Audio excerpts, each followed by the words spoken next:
এটা আমার আল্লাহর মায়া, মায়া দয়া বেশি গো। আমার মালিকের মায়া দয়া বেশি, আমার মালিকের মায়া দয়া বেশি। আল্লাহ বলে বান্দারে পরকালে নাফরমানের জন্য আমার কোনো মায়া দয়া থাকবে না। সেদিন আল্লাহ কাহার রূপ ধারণ করবে। হাসরের মাঠে তিনটা দলে মানুষ ভাগ হয়ে যাবে, তিনটা দলে মানুষ দাঁড়াবে। একটা দল ইল্লা আসহাবাল ইয়ামিন, একটা দলকে রব্বি কারীম বলে বাংলা সুর, একটা দলকে আমি বিনা হিসাবে জান্নাত দিব। এটা নবী রাসূলদের দল, এটা শহীদদের দল, এটা নেককারদের দল, বিনা হিসাবে আল্লাহ জান্নাত দিবে। আর একটা দলকে আমার আল্লাহ ডান হাতে আমলনামা দিয়া তারপরে জান্নাতে ঢোকাবে। আর একটা দল বাম হাতে আমলনামা লইয়া আল্লাহর সামনে দাঁড়াবে। আল্লাহ বলেন বাম হাতটারে বেঙ্গের টুকরা টুকরা করে ছিদ্র করে বুক দিয়া ঢুকাইয়া দিব, পিছন দিকে হাতটা বাহির করে তারপরে আমলনামা দিয়া ডাইরেক্ট ইন্না জাহান্নামা কানাত মিরসাদা, নিশ্চয় জাহান্নাম তোদের জন্য উত পেতে বসা, তোদেরকে ধরার জন্য। দুনিয়াতে যারা কাম কোগামের পিএইচডি করছ, দুনিয়াতে যারা নাফরমানি করছ, আল্লাহ কয় বান্দারে নাফরমানি তো করলি 60 বছর আর 70 বছর অনন্তকাল জাহান্নামের আগুনে জ্বলবি, এটা তোর মাথায় ছিল না। সব মাথায় ছিল ব্যবসা কেমনে ভালো হয়, ব্যবসা কেমনে করা যায় মাথায় ছিল, সাদাবাজি কেমনে করা যায় মাথা ছিল, টেন্ডারবাজি করা যায় মাথায় ছিল, সব তোর মাথায় ছিল। মাথায় নাই শুধু আমি আল্লাহর ব্যাপারটা। 24 ঘন্টা সময় দিলাম রাইতে আর দিনে, 24 ঘন্টার ভিতরে একটা ঘন্টা আমি আল্লাহরে দিলি না, জীবন ভর শুধু গোলামি করলি না, ফরমানি করলি শয়তানের। আমি আল্লাহ তোরে না 60 বছর সময় দিলাম, রাইতে দিনে 24 ঘন্টা দিলাম। ইমাম সাহেব যদি বলে আসেন না ভাই নামাজে যায়, উত্তর দেয় হুজুর আমার সময় নাই। নাফরমানিতে তার সময় আছে, সময় নাই গো আল্লাহর বেলা। আমার যুবক ভাইরা, রব্বে কারীম বলে ইন্না জাহান্নামা কানাত মিরসাদা, এ জাহান্নাম জাহান্নাম জাহান্নাম নিশ্চয়ই তোদেরকে ধরার জন্য উত পেতে বসা আছে। লিত্তাগিনা মাআবা, সীমা লঙ্ঘন যারা করবে তাদেরকে ধরার জন্য। লিত্তাগিনা মাআবা, এই যারা সীমা লঙ্ঘন করছে তাদেরকে ধরার জন্য। লিত্তাগিনা মাআবা, যুগের পর যুগ সেখানে অবস্থান করবে। লাবিসিনা ফিহা আহকাবা, আল্লাহ বলেন লা ইয়াযুকুনা ফিহা বারদান ওয়ালা শারাবা। আল্লাহ বলেন যুগের পর যুগ সেখানে অবস্থান করবে, কোনো শরবত দেওয়া হবে না, গলা ভিজানোর জন্য পানি দেওয়া হবে না। ইল্লা হামিমান ওয়া গাসসাকা, আমার মালিক সব জানে। রব্বে কারীম বলে বাংলা সুর, আমাবস্যা রাত্রিতে যদি গভীর রজনীতে পানির নিচেও কোনো পিপিলিকা হাঁটাহাঁটি করে, সেটাও আমি আল্লাহ শুনতে পাই। চিৎকার দিয়া কোন সুবহানাল্লাহ। আমি আল্লাহ সব জানি রে বান্দা, তুই কি করতে চাস, কি করবি, সব আমি জানি। এই জন্য আল্লাহ বলেন বান্দা আমি অনর্থক তোদেরকে বানাই নাই, অকারণে বানাই নাই, নিষ্প্রয়োজনে বানাই নাই। আমি তোরে মহব্বত কইরা বানাইছি, বান্দা ভুলে যাস না। ওয়ালাকাদ কাররামনা বনি আদম, আল্লাহ বলেন আদমের চেয়ে সম্মান আর মর্যাদা আমি কোনো মাখলুকাতকে দেই নাই। এত সম্মান আর মর্যাদা আদমকে দিলাম। মাটির তৈরি আদমকে আমি বানাইয়া নূরের তৈরি ফেরেশতা দিয়া সেজদা দেওয়াইছি।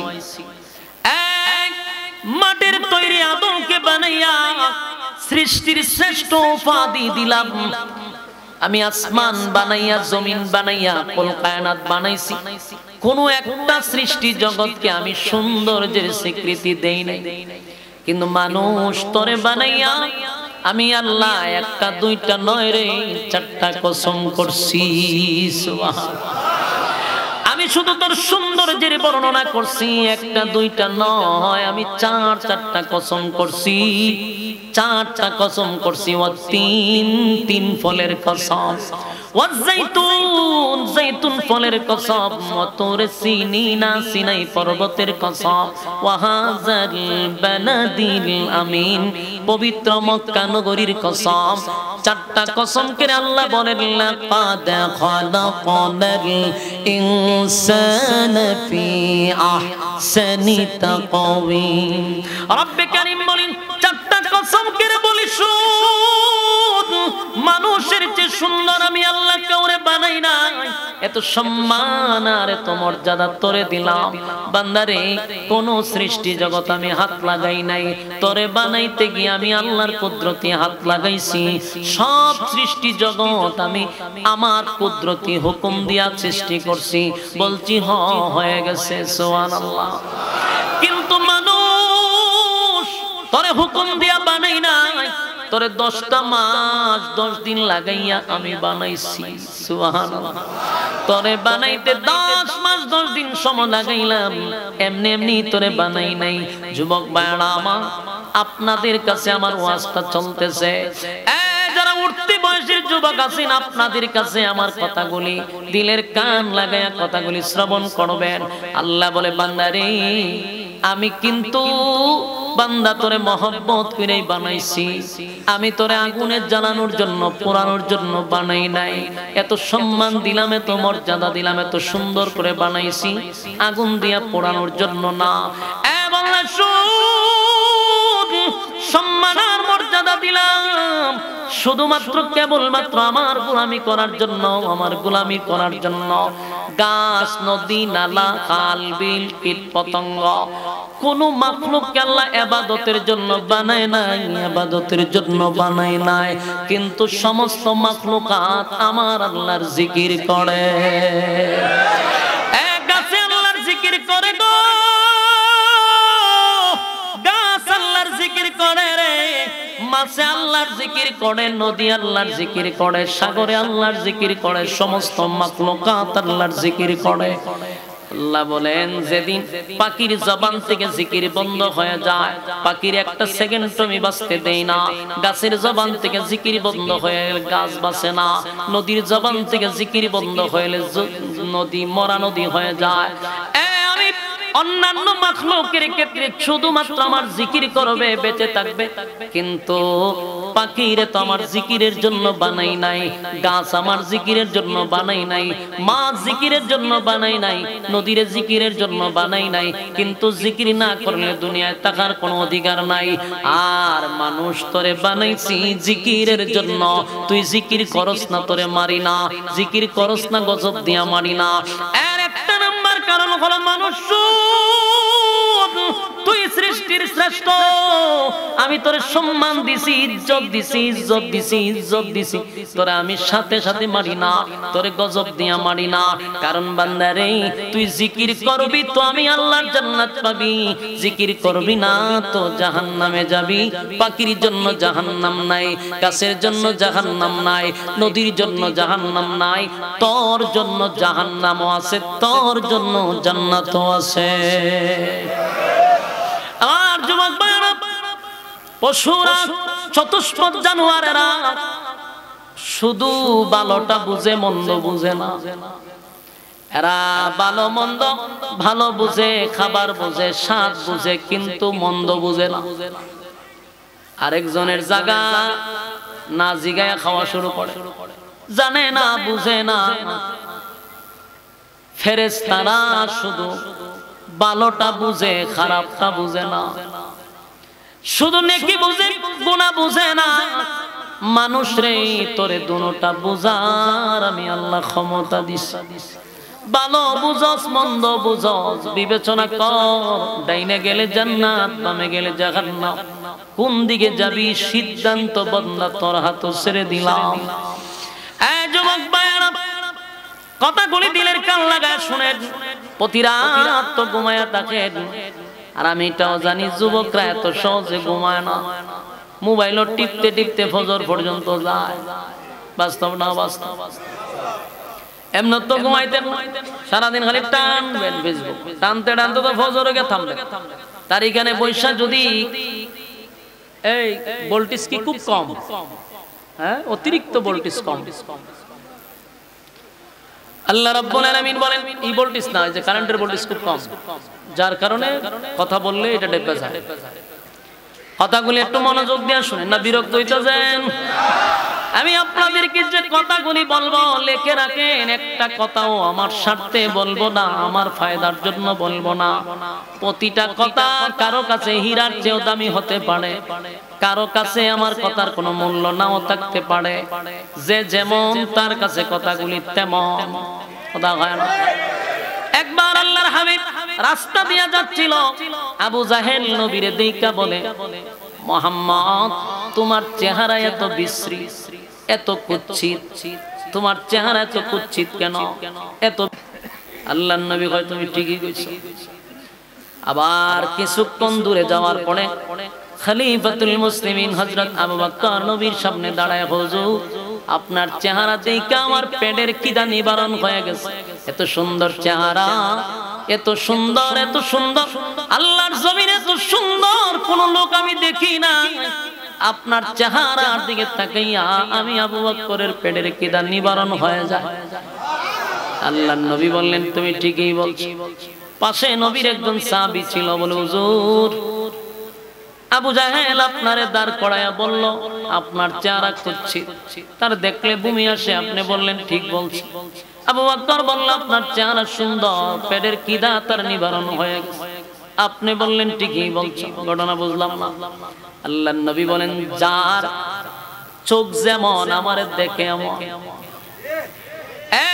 আবু জাহিলের ভিতরটা যেরকম আমারে সে দেখছে এরকম, আবু বকরের ভিতর যেমন আমারে দেখছে তেমন। প্রত্যেকের ভিতরের কলবের সাথে এটার সম্পর্ক। কথা ঠিক, এটা কলবের সাথে সম্পর্ক। এই কথাগুলি কারো কাছে হীরার চেয়ে দামি হতে পারে, আবার কারো কাছে এটা মূল্যহীন হতে পারে। কিন্তু আমি সবার উদ্দেশ্যে বলবো, সবাই যে কথাগুলি রিসিভ করবে বিষয়টা এমন না, কিন্তু কথাগুলি বলে যাওয়া দরকার। কারণ নবী রাসূলগণকেও আল্লাহ হেদায়েতের উদ্দেশ্যে দুনিয়ার জমিনে পাঠায় নাই, হেদায়েতের রাস্তা দেখায়া দেওয়ার জন্য পাঠাইছে। কোন নবী রাসূল হেদায়েতের মালিক ছিল না। যদি নবী হেদায়েতের মালিক হইতো রে, তাহলে আবু জাহিল হেদায়েত পাইতো, আবু লাহাব হেদায়েত পাইতো, আবু তালেব হেদায়েত পাইতো। কারণ নবী তো হেদায়েতের মালিক না। আবু তালেবের জন্য নবী কাঁদছে, আল্লাহ আমার চাচাটা বাবার আদর পাই নাই, আমার চাচা আমারে বাবার আদর দিছে, আমার কলিজা থেকে মহব্বত করছে, নিজে না খাইয়া আমার চাচা আমারে খাওয়াইছে, 50টা বছর লালন পালন করছে। আল্লাহ আমার চোখের সামনে এখন মারা যাবে বেঈমান হইয়া, আমি নবী বরদাস্ত করতে পারি না। মালিক রে আমার চাচারে হেদায়েত দিয়া দাও। আল্লাহ সাথে সাথে আয়াত নাযিল করে দিছে, ইন্নাকা লা তাহদি মান আহবাবতা ওয়ালাকিন্নাল্লাহা ইয়াহদি মান ইয়াশা। আগো পয়গম্বর আর একটা বারো আবু তালেবের জন্য আপনি হেদায়েতের ভিক্ষা চাইবেন না, কারণ আমি আপনাকে নবী বানাইয়া পাঠাইছি, রাসূল বানাইয়া পাঠাইছি, হেদায়েতের মালিক বানাইয়া আপনাকে পাঠাই নাই। হেদায়েত কারে দিব না, এটা আমি আল্লাহর একক সিদ্ধান্ত। এই মাহফিলের সময় আসছে, সময় বর্ষে, সবাই কথাগুলি শুনছে, সবাই যে হেদায়েত পাবো এটার কোনো গ্যারান্টি আছে? হেদায়েতের মালিক কে? আল্লাহ বলেন হেদায়েতের একমাত্র মালিক আমি আল্লাহ। হেদায়েত তারে দেই যে আমার কাছে হেদায়েত চায়। হেদায়েত কারে দেয়? যে হেদায়েত চায়। আপনারা সবচেয়ে বেশি বুঝতে পারবেন একটা এক্সাম্পলের মাধ্যমে। রাসূল কিন্তু দুইজনের জন্য দোয়া করছিল, একজন হলো আবু জাহিল, আরেকটা হলো খলিফাতুল মুসলিমিন উমর। আল্লাহ দুইটা লোকের প্রভাব বেশি, ক্ষমতা বেশি, দুইজনের মধ্যে একজন যদি কালেমা পড়ে ইসলামের অনেক উপকার হবে। দোয়া কবুল হয়ে গেল উমরের বেলা, দোয়া কবুল হইল না আবু জাহিলের বেলা। ঘটনাটা কি? সবচেয়ে বেশি আবু জাহেলের প্রতি রাসূলের ইঙ্গিত বেশি ছিল, এবং আবু জাহেল রাসূলকে সবচেয়ে বেশি ডিস্টার্ব করছে, এবং আবু জাহেল সবচেয়ে বেশি মুজিজা দেখছে। দিল না কেন? তার একটাই কারণ, হেদায়েতের জন্য আগ্রহ থাকতে হয়। আবু জাহেল নবীর বিরোধিতা যা করছিল সব জান্না শুননা করছিল। আর কথা কি বুঝতেছেন আপনারা? এদিকে তাকান, পিছনে তাকানোর দরকার নেই। পিছনে মনে করেন যে কিয়ামতই জলটা, আপনি চিন্তা করবেন যে আমি জুয়া শুনতাম, পিছনে আপনারা ঠান্ডা তো নিছে না, চুপ করে বসে কথা মনোযোগ দিয়ে শুনে। আবু জাহেল নবীর বিরোধিতা যত করছিল, ইসলামের বিরোধিতা যত করছে, সব জান্না শুননা না না জান্না, জান্না শুননা ঠান্ডা মাথায় নিরিবিলি করছে। আর খলিফাতুল মুসলিমিন হযরত ওমর নবীর বিরোধিতা করছে, ইসলামের বিরোধিতা করছে সম্পূর্ণ না জেনে না বুঝে। এখনো যারা আমি আপনি যারা ইসলাম সম্পর্কে ন্যূনতম জ্ঞান নাই, জানি না, তারা যদি আল্লাহর কাছে বলে আল্লাহ আমি জানি না, বুঝি না, আমি ভুল করে লেছি, মাফ করেন, আল্লাহ তার জন্য দরজা খোলা। জান্না শুননা আপনি বারবার একই কাজ করতেছেন, আপনার কি মনে হয় আসমান থেকে লাইমা আপনার আল্লাহ হেদায়েত দিব? এত সোজা না। অনেকের কলবে আল্লাহ মোহর মাইরা দেয়, মানে ইচ্ছাকৃতভাবে জান্না শুননা আকাম কুকাম করতেছে, সুদ খাওয়া হারাম জানে, মসজিদের মিম্বরে ওয়াজ চলতেছে, এরপরও খায়। বাস্তব না বাস্তব? একই গুনাহ অপরাধ জান্না শুননা করতেছে, এদের কপালে হেদায়েত থাকে না। না বুঝা করে যারা, এদের কপালে আল্লাহ হেদায়েত দিয়ে দেখেন, হেদায়েতের জন্য সে আগ্রহ। তাই আল্লাহ রাব্বুল আলামিন বলেন আমি ওমরকে হেদায়েত দিলাম, কারণ ওমর যা করছে না যাই না করছে, যেদিন বুঝতে পারছে সেদিন অনুতপ্ত হয়েছে যে আমার এটা ভুল হয়েছে, আল্লাহর সাথে সাথে ওমরের হেদায়েত দিয়ে দিয়েছে। সুবহানাল্লাহ।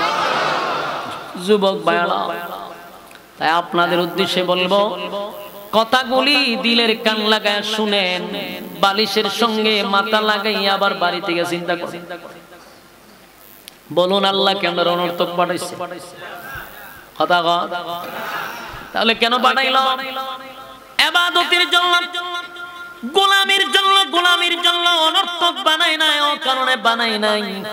আল্লাহ রাব্বুল আলামিন বলে বান্দারে আমি আগেই বলছি তোর সম্মান দিয়া বানাইছি, সমস্ত সৃষ্টি জগতের মধ্যে তোর সম্মান আর মর্যাদা বেশি, আমি এত সম্মান আর মর্যাদা দিয়া বানাইলাম, এরপরও যদি মন গড়া জিন্দেগি চালাস তাহলে পরিণাম হবে জাহান্নাম।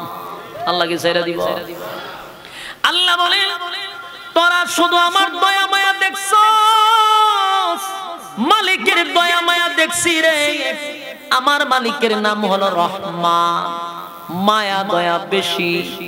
আল্লাহর দয়া মায়া বেশি হওয়ার কারণে আমরা অপরাধ বেশি করি, দয়া মায়া হওয়ার কারণে আকাম কুকাম করেও আমরা রে আল্লাহ সুখেই রাখছে, খাওয়ায় তিন বেলা ঠিক নেই।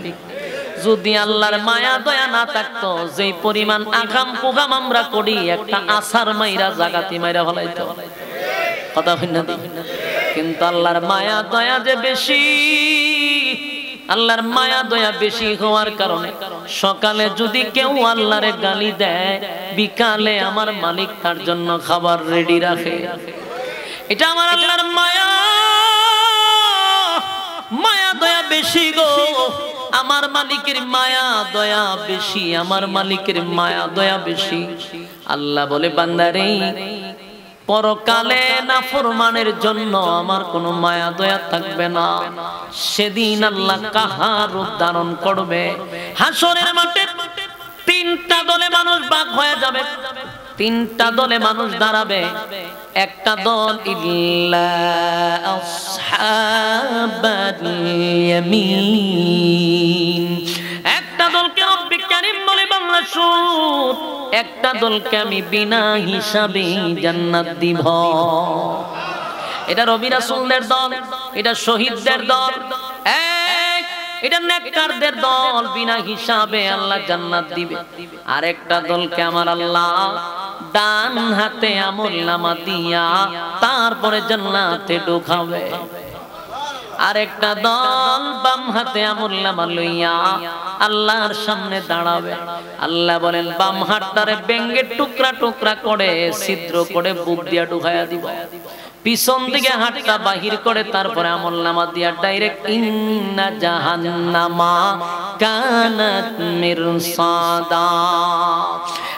নিশ্চয় জাহান্নাম তোদের জন্য উত পেতে বসা, তোদেরকে ধরার জন্য।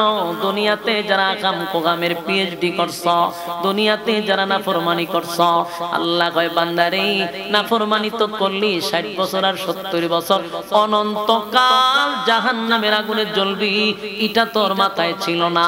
সব মাথায় ছিল ব্যবসা কেমনে ভালো হয়, সব মাথায় ছিল গাজীপুর জায়গা কেমনে কিনা যায়, এটা মাথায় ছিল। ব্যবসা কেমনে করা যায় মাথায় ছিল। সাদাবাজি কেমনে করা যায় মাথা ছিল। টেন্ডারবাজি করা যায় মাথায় ছিল। সব তোর মাথায় ছিল, মাথায় নাই শুধু আমি আল্লাহর ব্যাপারটা। 24 ঘন্টা সময় দিলাম রাইতে আর দিনে, 24 ঘন্টার ভিতরে একটা ঘন্টা আমি আল্লাহরে দিলি না। জীবনভর শুধু গোলামি করলি না, ফরমানি করলি শয়তানের। আমি আল্লাহ তোরে না 60 বছর সময় দিলাম, রাইতে দিনে 24 ঘন্টা দিলাম। ইমাম সাহেব যদি বলে আসেন না ভাই নামাজে যায়, উত্তর দেয় হুজুর আমার সময় নাই, আমার সময় নাই, সময় নাই, সময় নাই। যেই ব্যক্তিটা বলে সময় নাই, সময় নাই, দেখবেন ফেসবুকে ঘন্টার পর ঘন্টা তার সময় আছে,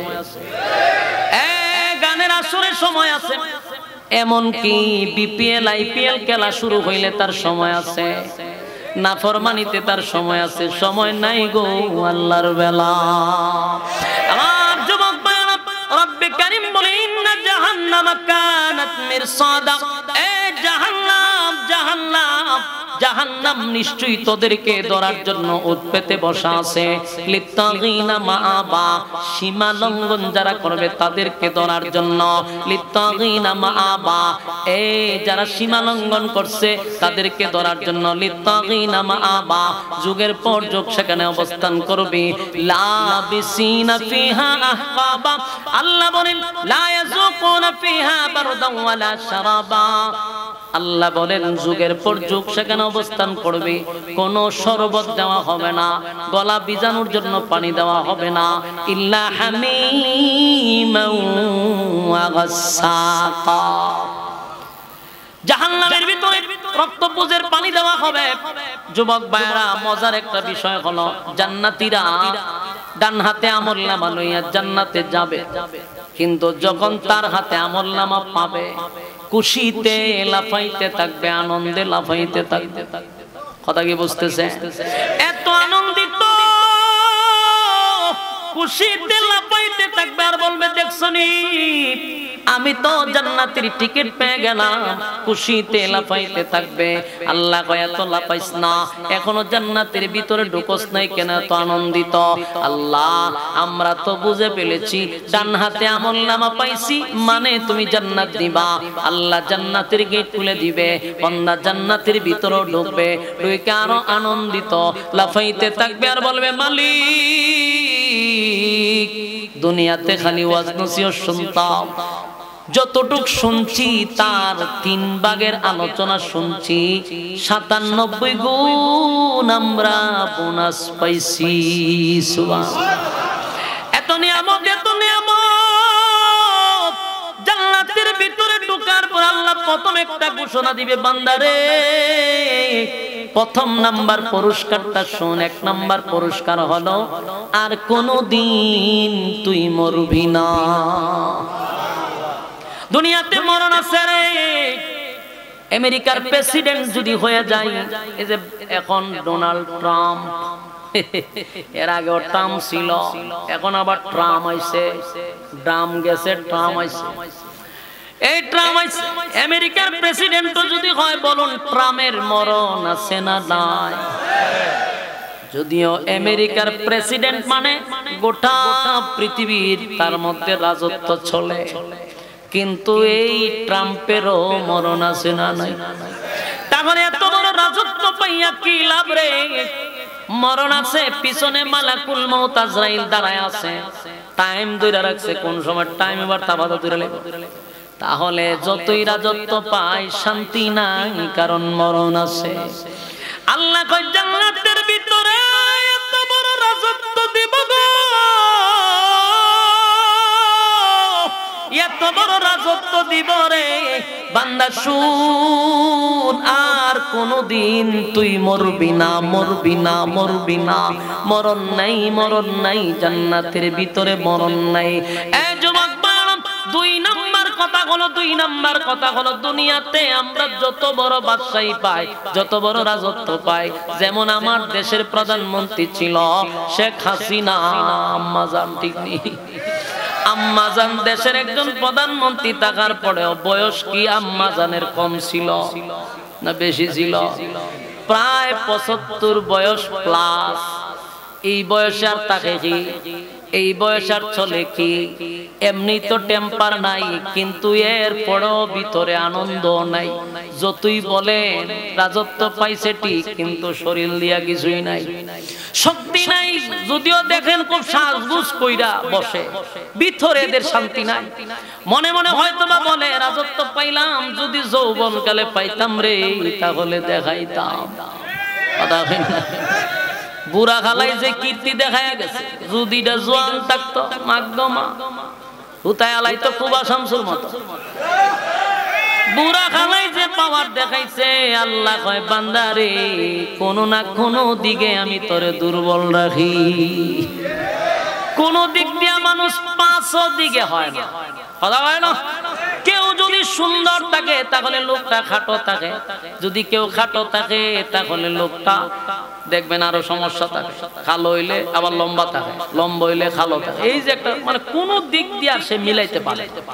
বলুন মানুষ কি 5 মতে হয়? কোন না কোন সাইটে আল্লাহ তারে দুর্বল বানায়া রাখবেই, এটাই স্বাভাবিক। আল্লাহ কয় জান্নাতে 2 নাম্বার হলো আর কোনদিন বৃদ্ধ হবি না, বৃদ্ধ হবে না, চামড়া ডিল হবে না, চোখের জ্যোতি কমবে না, শরীর কাঁপাকাঁপি করবে না, শরীরটা দুর্বল হবে না, ঘন ঘন প্রস্রাব হবে না, পায়খানা করবেন না, প্রস্রাব করবেন না, হাসি দিবেন না, সর্দি হবে না, রোগ বালা মুসিবত কিচ্ছু নাই। সুবহানাল্লাহ। কমপক্ষে লম্বা হবে 60 হাত, যেটা আদম নবীর বডি আল্লাহ দান করবে প্রত্যেক জান্নাতীরে, লম্বা থাকবে 60 হাত।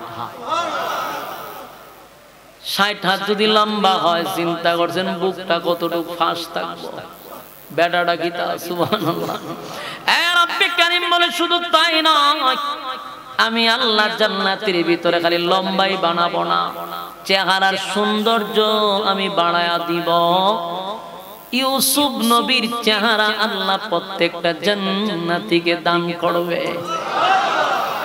ইউসুফ নবীর আল্লাহ এত সুন্দর বানাইছিল, পৃথিবীর অর্ধেক সুন্দর ইউসুফ নবীর আল্লাহ দিছে গো।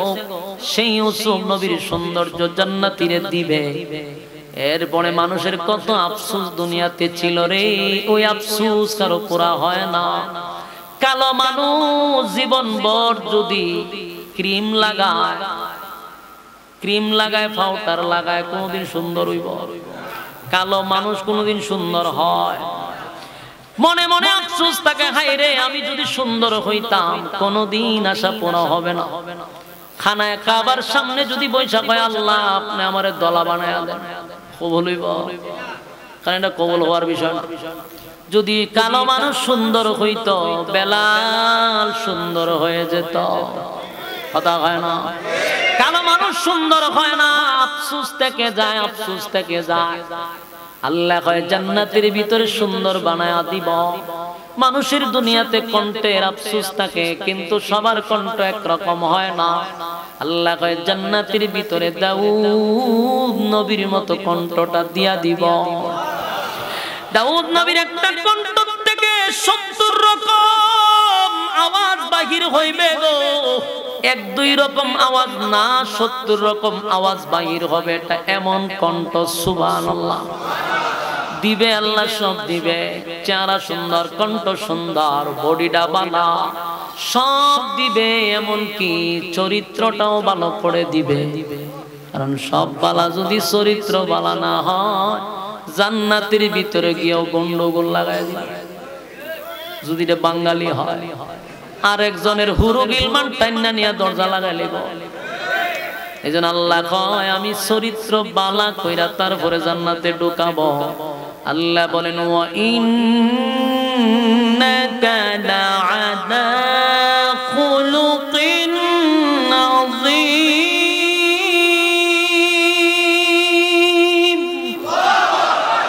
আল্লাহ বলেন খুলুক আযীম ছিল আমার নবীর চরিত্র, সেই চরিত্রটা আমি আল্লাহ প্রত্যেকটা জান্নাতীর দিয়া দিব। জোরে কোন সুবহান। নবীর চরিত্র হবে জান্নাতের ভিতরে, সমস্যা নাই। এবার জান্নাতীরা খুশিতে আনন্দে আল্লাহরে বলবে, আল্লাহ সব তো পাইলাম, বউ পাইলাম, কমপক্ষে বউ থাকবো 72টা। যুবক ভাই শেষ কথা মনে রাখেন, জান্নাতের ভিতরে জান্নাতীরা বলবে আল্লাহ সব পাইলাম, মনের মধ্যে একটা দুঃখ রয়ে গেল, এত রাজত্ব পাইলাম, এত সৌন্দর্য পাইলাম, আমার এলাকার মানুষগুলা যদি একটু দেখতো যে আমি কত মসে আছি। এটা মনে মনে জানে কেউ থাকবো ভিতরে, যে আমি যে এত বিশাল রাজত্বের মালিক, আমার পাশের গ্রামের মানুষটা যদি দেখতো যে আজকে আমি রাজত্বের মালিক, তাহলে আমার শরীরে একটা হিট উঠতো। আচ্ছা কোন আপনারা যদি আমারে ফুলের মালা টালা দিয়া জিকির মিকির কইরা কিয়ামত করে গেনা আনেন, আমার শরীরে কোনো বাপ ওঠে না। কেরে এটা এখানকার মানুষ আমার ফুলের মালা দিলই কি তার মিছিল দিলই কি তা, কিন্তু এটা যদি আমার এলাকার মানুষ আমারে দিত, আমার একটা বাপ উঠতো না, আমি একটা কিছু একটা হয়ে গেছি। এই এলাকার মানুষ দেখলে এটা শরীরে একটা বাপ হয়। যে আমি 64 জেলা ঘুরি, কত কিছু সম্মান ইজ্জতের কোনো কমতি নাই, কিন্তু বাপ নাই। প্রতিদিন এগুলা দেখতেছে, আমার কোনো বাপ নাই। বরং যারা না করি সাবধান, কোনো শুডাউন বাড়াইছে না, বিরক্ত লাগে। কিন্তু এলাকার দিয়া যদি না কেউ লাড়াছাড়া দিত, ভাল লাগতো। এটা আমাদের ব্লাডের সাথে মিশ্রিত। আমি যেরকম মনে করি আপনার ভিত্তি এরকম। একটা বাড়ি ঘরে মানুষের গ্রাম হয়ে যায়, আমার এলাকার মানুষ বুঝুক যে আমি কিতা, অথবা ছোট একটা ফাতি নেতা যদি হয়, শাসটল বইয়া ফাওলার আর আমি যে কিতা, গ্রামের মানুষ ওরা বুঝতে পারছে না। ঠিক তার মানে গ্রামের মানুষের দেখাই তাহলে তার একটা বাপ হয়। জান্নাতের ভিতরে গিয়েও তার ভিতরে বাপ হইতো না। আল্লাহ আমার ভিতরে বাপ উঠছে না, তার বাপ উঠবো কেমনে রে? কয় আল্লাহ এলাকার যে কিছু আছেন আমার ছোটবেলার বন্ধু বান্ধব, চাকরি মাকরি একসাথে করতাম, খেলাধুলা একসাথে করতাম, ইডি কৌ আল্লাহ কয় ইডির রেজাল্ট বালা, পরীক্ষাতে দিছিন দুনিয়া ফেল করছে, এই লিডিরে তুই চিনিয়া জাহান্নামের ভিতরে, তুই তো আরামে আসস, তোর বাপ উঠে না। আল্লাহ তার সাথে দেখা করুন জীবন না, এটা সব বনাস, এটা জাহান্নাম, আগুনে জ্বলতেছে, তুই দেখা করতে গেলে জান্নাত আছে। কাম না কইছেন জান্নাতি যা চায় তা দিবে, তো কইছিলাম নি বলে হক কইছিল, সব বনাস, তো দেখা করেনি দরকার। ওই আল্লাহ বলেন ফি জান্নাতি ইয়াতাসাআলুন। আমার তেলাওয়াত কি দয়া, জান্নাতীরা বলবে মালিক আমার গ্রামের মানুষগুলা যদি দেখতো আপনি আমার এত বড় রাজত্ব দিবেন, এত নিয়ামত দিবেন, একটু কি তারা দেখার সুযোগ করে দিবেন? আল্লাহ কয় আমি যে ওয়াদা করছি জান্নাতীরা যা চাইবে তা পাইবে, তাহলে তো অবশ্যই দেখা করাই দেওয়া দরকার। কিন্তু দেখাটা করাইবো কেন? কারণ এরা তো জাহান্নামে, জাহান্নাম হলো 7 তবক জমিনের নিচে আর জান্নাত উপরে, তখন এটা দেওয়া হইতো কেমনে? এইটা এখন বুঝাইতে খুব সহজ। বুঝাইতে সহজ করে জানেননি, তথ্য প্রযুক্তি বাহির হওয়ার কারণে। এই ওয়াজ 30 বছর আগে করলে অনেক মানুষ হয়তো হুজুর হইতে কাল্পনিক গল্প যে কই পায়, কিন্তু এখন তথ্য প্রযুক্তি হওয়ার কারণে আমরা বুঝাইতে বড় সহজ। যেমন আমি আপনার একটা এক্সাম্পল দিই, মনে করেন আমি এখানে বসা, এখানে বৈশা কি আমেরিকার কারোর সাথে আমি কথা বলতে পারবো না? মনে করেন আমেরিকার এক ব্যক্তি এসির ভিতরে বসে রয়েছে, আর আমি কেন বইয়া মনে করেন যে মাটি খাটতেছি। এখন আমি যে মাটি খাটতেছি আমার কষ্ট, গাম পড়তেছে, আর সে আরামে আছে, ওইখানে বইয়া ভিডিও কল দিচ্ছে, আমি মাটি খাটতেছি। বলুন তো দেখি, মাটি যে কাটতেছি গাম দিয়ে আমার শরীরে জ্বরতেছে, তার কিছু হলো গামাইব, কোনো কষ্ট হইতেছে? এতে এসির ভিতরে বসা, আর আমি রুদ্রের মধ্যে বসা, এই রুদ্র তার শরীরে লাগবো, কথা কয় না? ঠিক তেমনি ভাবে আল্লাহ জান্নাতীদেরকে জান্নাতে বসাইয়া জাহান্নামীদেরকে দেখা করাইবে, এটা লাইভ শো। কথা বুঝেন নাই মনে হয়? লাইভ শো, ওই ডাইরেক্ট জাহান্নাম থেকে লাইভ হইব, ওই দেখ কি তা কথা হইব। এই আয়াতে বলছেন ফি জান্নাতি ইয়াতাসালুন আনিল মুজরিমিনা মা সালাকাকুম ফি সাকার। এই যুবক বান্দা, জান্নাতীরা সাকার নামক জাহান্নামীদের সঙ্গে কথা হবে, দেখাও হবে। তারপরে জান্নাতীরা বলবে ও জাহান্নামীরা, দেখছো নি আমি কত আরামে আছি, আমি যে কি শান শৌকতে আছি, এই পৃথিবীর 10টা পৃথিবীর সমান আল্লাহ আমারে রাজত্ব দিছে রে, আমারে আল্লাহ কত নিয়ামত দিল, আমি টাটকা যুবক, 32 বছরের যুবক হয়ে গেছি, আমার 1-150 বিবি আছে, আমার খাদেমার অভাব নাই, আমার খেদমতের অভাব নাই, এত নাজ নেয়ামত পাইছি। বন্ধু একই সাথে ব্যবসা করতাম বাজারে, কালীগঞ্জ বাজারে একই সাথে চাকরি করতাম, একই সাথে ব্যবসা করতাম, একই সাথে খেলাধুলাও করতাম, তোর আর আমার দেখা হইতো প্রতিদিন। তুই আমার বন্ধু ছিলি, বন্ধু রে আমি তো জান্নাতে আসছি, বন্ধু তুই কেন জাহান্নামে গেলি? বল বল কেন জাহান্নামে গেলি? কেন কেন কিসে তোরে জাহান্নামে নিয়ে গেল? বলবি আমার একটু বল।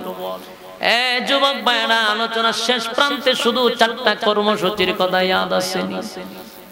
ওই দেখো অত্যন্ত খবরস্থানে ওয়াজ করছি, এটাই হলো বাস্তবতা। অতখান আমি মুর্দার সামনে বই ওয়াজ করছি। ওয়াজের পয়েন্ট যদি বললা যান গাতে আপনারা গিচ্ছা কাহিনী শোনার দরকার আছে। মনোযোগ দিয়ে শুনেন, 4টা পয়েন্ট কি বুঝলা গেছেন না? এই কারণে আপনারা বুঝলা গেলে এখানে দরকার হলো গিচ্ছা, মনোযোগ নাই আপনারা। শুরুতেই কি কইছিলাম যে 4টা কর্মসূচি বাড়িতে নিয়ে যাইতে ইয়াদ আছে? আল্লাহ রাব্বুল আলামিন বলেন জান্নাতি আর জাহান্নামীদের মধ্যে একটা কথোপকথন হবে। জান্নাতীরা বলবে দোস্ত কেন তুই আজকে জাহান্নামের আগুনে জ্বলতেছিস? আমি দেখতে পাচ্ছি বন্ধু তোর উপরে নির্যাতন হচ্ছে, আগুনের মধ্যে তোর আল্লাহ পোড়াইতেছে। আমি কত নিয়ামত রে, কত সুখ শান্তিতে মালিক আমারে রাখছে, বল না বন্ধু কিসের কারণে তুই জাহান্নামের আগুনে জ্বলস?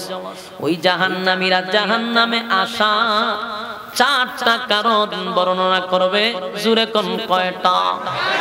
আরো জোরে সবাই মিলে ভালো করে 4টা শর্তের কথা মনে রাখেন, বাড়িতে লইয়া যাইবেন, তাহলে ওয়াজে কাজে আসবে, না হয় অনর্থক। মনোযোগ দিয়ে শুনেন, জাহান্নামীরা বলবে আমরা 4টা কারণে জাহান্নামে আসছি রে।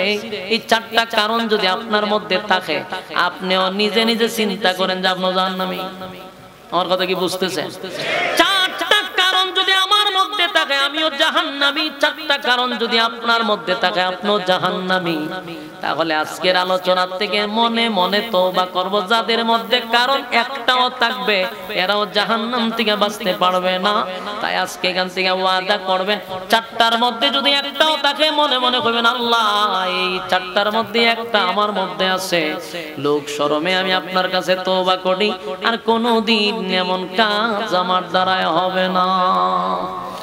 আল্লাহ রাব্বুল আলামিন আজকের মাহফিলকে উদ্দেশ্য করে maaf করে দিতে পারে গো।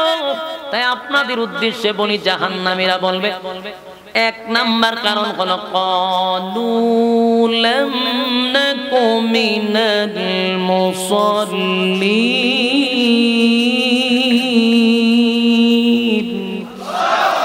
1 নাম্বার কারণ হলো জাহান্নামীরা বলবে ক্বালু লাম নাকু মিনাল মুসাল্লিন।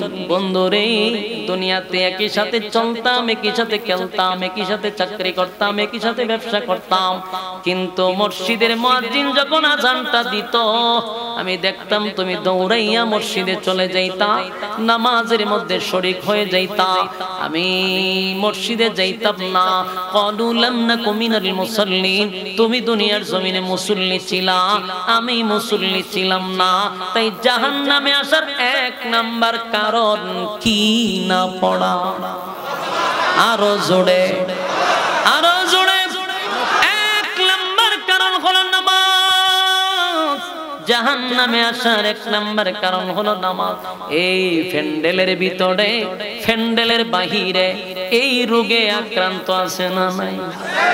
বহু রোগে আক্রান্ত আছে রে। কেউ সপ্তাহে 1 দিন নামাজি আছে, কেউ বছরে 1 বার নামাজি আছে। এরকম নামাজি যারা আছো লেখা রাখো আমার কথাটা, ক্বালু লাম নাকু মিনাল মুসাল্লিন। কোন বাপ দাদার ইচ্ছা নয়, কোরআন থেকে কথা বলতেছি।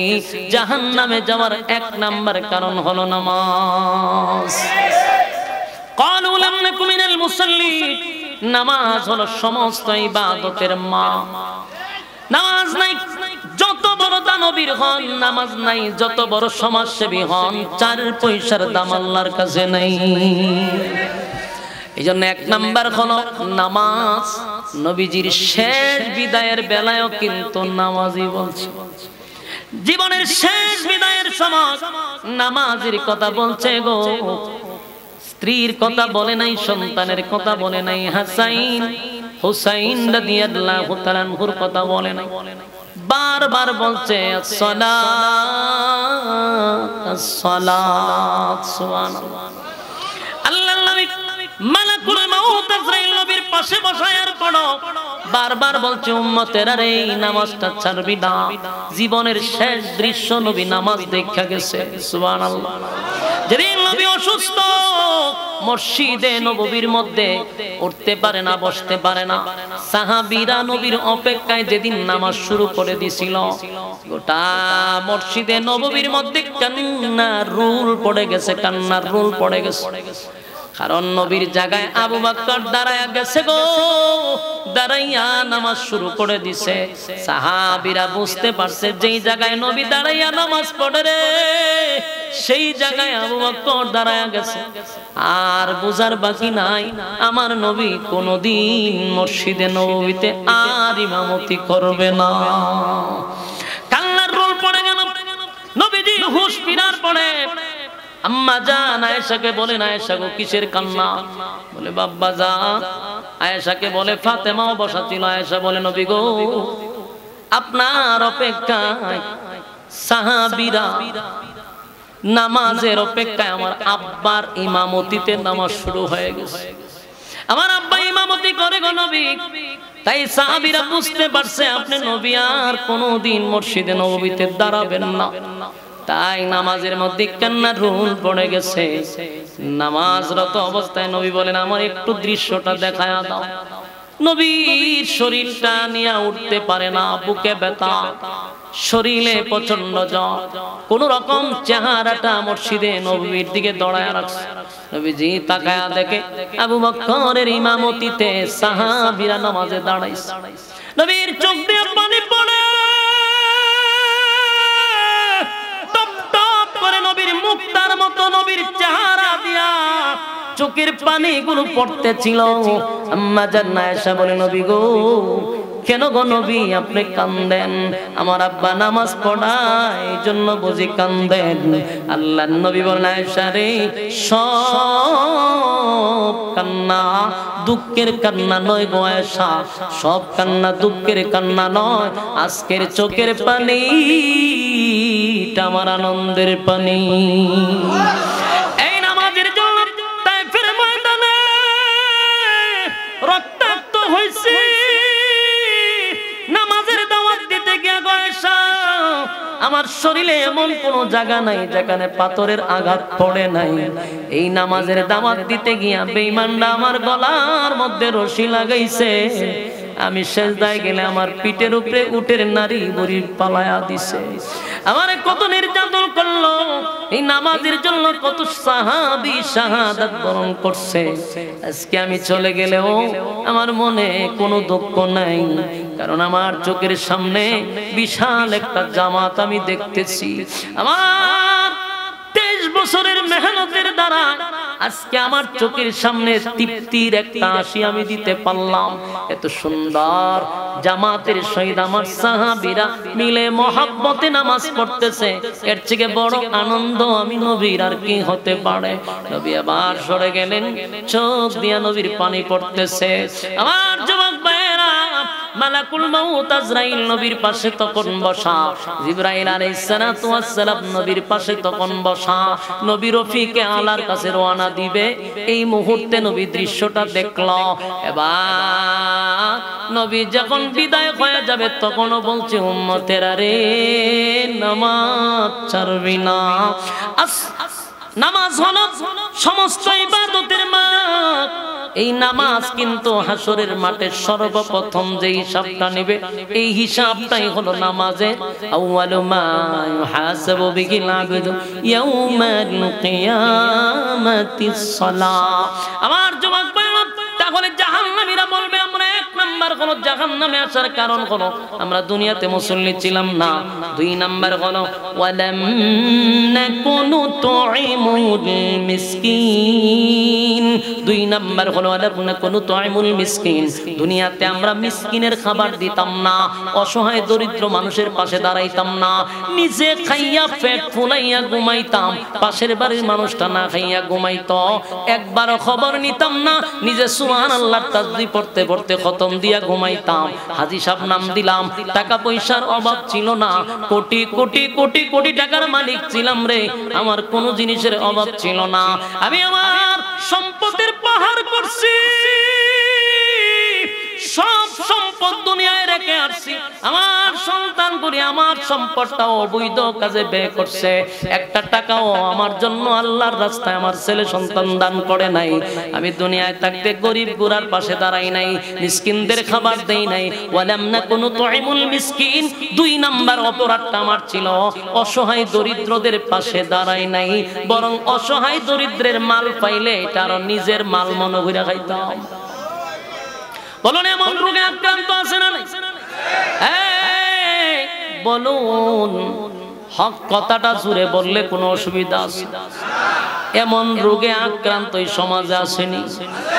কত মেম্বার সাহেব গরিবের লেপটিন পর্যন্ত খায়া বালায়, কত মেম্বইরা বিধবা মহিলাদের শাড়ি পর্যন্ত খায়া লায়, চাল ডাইল গম চেরমিন্নায় খায়া ফলায়, রাস্তাঘাটের বালু সিমেন্ট খায় খায়, অসুবিধা নাই, কেমনে রে গরিবের লেপটিন পর্যন্ত খাস? তোদের রুচির মধ্যে তো দুর্ভিক্ষ পড়ছে। আল্লাহ কয়টা জাহান্নামে যাওয়ার কয় নাম্বার কারণ? হ্যাঁ জোরে কোন কয় নাম্বার? দুই নাম্বার, দুই নাম্বার, দুই নাম্বার, দুই নাম্বার। তিন নাম্বার হলো কুন্না নাখুদু মা'আল খাইদিন। তিন নাম্বার হলো এই তিন নাম্বার খাসলত, তিন নাম্বার অপরাধ বেশিরভাগ মুরব্বীদের মধ্যে আছে, দুই নাম্বার হলো মহিলাদের মধ্যে আছে। দেখেন তো এই অপরাধটা কার কার মধ্যে আছে? তিন নাম্বার হলো কুন্না নাখুদু মা'আল খাইদিন। তিন নাম্বার অপরাধটাকে আমরা অপরাধ মনে করি না, অথচ এটা তিন নাম্বার জাহান্নামে যাওয়ার তিন নাম্বার কারণ। তিন নাম্বারটা হলো অনর্থক বেহুদা অপ্রয়োজনীয় কথা বলা। কথা হয় না? এই রোগে আক্রান্ত কম না বেশি?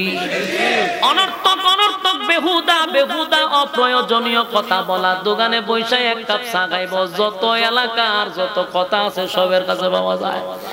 অমুকের ঘর কি করছে, অমুকে কি করছে, অমুকের বাইরে কি করছে, সব লিস্ট তার কাছে আছে। খালি মানুষের সমালোচনা, দোকানে বৈশা বৈশা। আর এখন তো আপনাদের এলাকায় এগুলা নাই, বিভিন্ন জায়গায় আছে। সারা দোকানের মাল বিক্রি করলে হয় না 3000, টিভিটার দাম 15,000। এমন দোকানে দেখবেন বিকাল বেলা চা খায়, আর যত আছে এলাকার সব কথা। এই দোকানটা হইল সংসদ ভবন, এই পার্লামেন্টে বসে বসে সব বিতরণ হয়, আছে না নাই? আমি আপনাদেরকে বলি, অনর্থক কথা বড় ভয়ঙ্কর। অনর্থক বেহুদা অপ্রয়োজনীয় কথা বলো ভয়ঙ্কর। কথা বলা কি ভয়ঙ্কর? কেন ভয়ঙ্কর জানা যাবে? 3 নম্বর কারণ, আমাদের সমাজে আমি এমন লোক দেখছি, আল্লাহর কসম আমার কাফারা দিতে হবে না। বহু আজি সাহেব দেখছি রে, বহু নামাজি ব্যক্তি আমার জীবনে দেখছি। কারণ আমি এই জায়গায় আসছি ইমামতি করতে করতে। আমি ছাত্র জামানার থেকে ইমামতি কইরা তারপরে এখানে আইছি। ইমাম হিসাবে আমি অনেক অভিজ্ঞ।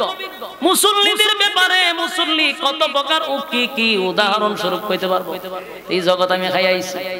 আমি নিজে দেখছি 5 ওয়াক্ত নামাজ মসজিদও ঠিকই পড়ে, কিন্তু তাসবিহটাও আস্তে আস্তে গনে, তাসবির কোড়া উঠতেছে, কিন্তু অনর্থক বেহুদা কথাই লোকটা বেশি বলে। আমি নিজে দেখছি তাসবিহটা তো ভাই সুবহানাল্লাহ সুবহানাল্লাহ পড়তেছে, দোকানের সামনে গিয়া কয় সুবহানাল্লাহ সুবহানাল্লাহ, চিনি ছাড়া একটা সাদা চাই সুবহানাল্লাহ সুবহানাল্লাহ। তোর খবর কি তার দোকানে বেচা কিনা হয়নি? সুবহানাল্লাহ সুবহানাল্লাহ। বাকিটা কি কেমন দে? সুবহানাল্লাহ সুবহানাল্লাহ। তোর বোনটা বলে গেছে কোন বেটার সাথে? সুবহানাল্লাহ সুবহানাল্লাহ। তোর আগে কইতাম সুবহানাল্লাহ সুবহানাল্লাহ, একটু সেভে চলতে সুবহানাল্লাহ। তোর বোনটাও বেশি ভালো না সুবহানাল্লাহ, চরিত্র খারাপ সুবহানাল্লাহ, তোর তো বেশি ভালো না সুবহানাল্লাহ সুবহানাল্লাহ। তোর নাকি মানুষে বুদ্ধি দেয় সুবহানাল্লাহ সুবহানাল্লাহ। আমি আগে কইতাম তোর দোকানে চাও খাইতাম না সুবহানাল্লাহ সুবহানাল্লাহ। কতক্ষণ পরে কয় 100। ওই তসবির মাথাতে একটা ইয়ে থাকে, এটার মাথা দিয়ে একটা সুমা দেয়, 100 হয়ে গেছে। কত হইলো 100 দিয়ে হয়েছে, এর ভিতরে দিয়ে কাম কু কাম, দিনের কাম রাত্রের কাম সবই 100-র ভিতরে ঢুকাই নিছে। আমার প্রশ্ন হলো, এই যে মাঝখানে সুবহানাল্লাহর ফাঁকে ফাঁকে আরেকজনের লাগে কথা কইলেন, অমুকের ঘরের কথা জিগাইলেন, অমুকের বোন কি করছে, অমুকের বেটা কি তা করছে, তোমার কি তা খোয়ার দায়িত্ব? তো তুমি ফালতু কথা কও কা? আবার সুবহানাল্লাহর ভিতরে কয়, বাস্তব না বাস্তব? বলুন জাহান্নামে যাওয়ার কয় নাম্বার কারণ? মুরব্বীরা এবার আসুন, মা বোনদের খাসলত মারাত্মক খারাপ। 5টা মহিলা যদি একটা জায়গায় বসতে পারে রে, সেদিন আর আমরা পত্রিকায় ভরি না। কারণ যত খবর আছে এই মজলিসও গেলে ভাবা যাবে, অমুকের জামাই কি করছে, তমুকের জামাই কি করছে, সব আইসা পাশের বাড়ির বাবির কাছে একখানা হয়, ওই একখানা একটা একটা বইয়া মাথা এই যত উকুন আছে সব বাচ্চা সাফ করে, আর যত বদনাম আছে এখান থেকে পাওয়া যায়। মা বোনদেরকে বলি, এই যে অনর্থক কথা, নিজের স্বামীর দোষ আরেকজনের কাছে গিয়া বলেন, আল্লাহ মাফ করো, এটা জাহান্নামে যাওয়ার 5 নাম্বার কারণ। মা বোনদেরকেও সাবধান, মুরব্বীদেরকেও সাবধান, পালন করবেন। 4 নাম্বার হলো কুন্না নুকাযযিবু বিয়াউমিদ্দিন। 5 নাম্বার হলো পরকালের উপর যারা বিশ্বাস করবে না তারা জাহান্নামে যাওয়ার 4 নাম্বার কারণ। এই 4টা কারণ কারা কারা পালন করবেন হাত তুলে দেখায়া দেন। লিল্লাহি